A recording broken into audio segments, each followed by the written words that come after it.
আজকে আমরা জানবো যে আগামী বাংলাদেশকে ছাত্র জনতা কী হিসাবে দেখতে চায় এবং কীভাবে তারা চিন্তা করছে সে আমরা একজন ছাত্রের কাছ থেকে শুনবো।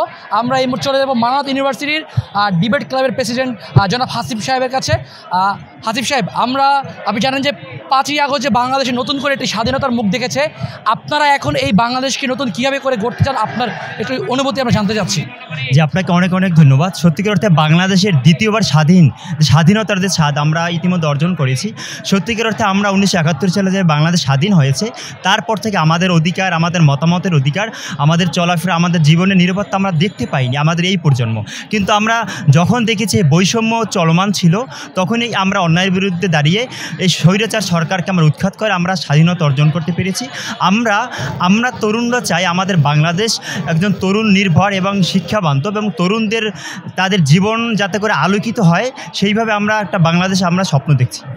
আমার মতামত হচ্ছে, এখানে আমরা দেখেছি প্রায় কয়েক শতাব্দী ধরে বাংলাদেশে যে শিক্ষা কারিকুলাম সেটা ছিল সিলেবাস ভিত্তিক নির্দিষ্ট কারিকুলামে।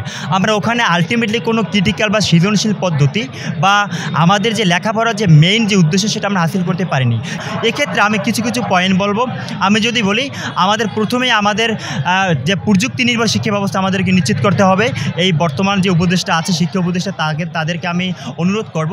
তারপরে হচ্ছে শিক্ষার্থীদের যে তাদের যে ম্যান্ডেট অনুযায়ী তারা আসলে কার মেধা কীভাবে কে কোথায় কোন কারিকুলাম হতে পারে, এটা প্র্যাকটিক্যাল সেক্টরে হতে পারে।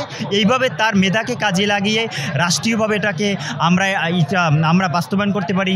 তারপরে আর একটা যে পয়েন্ট বলবো, আমাদের যে মেধা আছে এটা আমাদের যে আর্টস ফ্যাকাল্টি যদি বলি, সায়েন্স বলি, ফার্মাসি বলি, প্রত্যেকটা জায়গায় প্রত্যেকটা স্টুডেন্টদের ইন্ডিভিজুয়াল ধরে তাদেরকে নার্সিং করে তাদের ভবিষ্যৎ প্রজন্মে একটি সোনালী তরুণ প্রজন্মকে বাংলাদেশের সম্পদকে নিশ্চিত করতে হলে এই তরুণদের শিক্ষা কার্যক্রমকে আপনাকে আগে নিশ্চিত করতে হবে। সেই জায়গা থেকে আমার অনুরোধ থাকবে বর্তমানে যারা উপদেষ্টা আছে তাদেরকে এই তরুণ বান্ধব শিক্ষা কার্যক্রম এবং অনেক আপডেট মডার্ন শিক্ষা কার্যক্রম যাতে করে তারা বাস্তবায়ন করে, সেটা আমার অনুরোধ থাকবে তাদের প্রতি।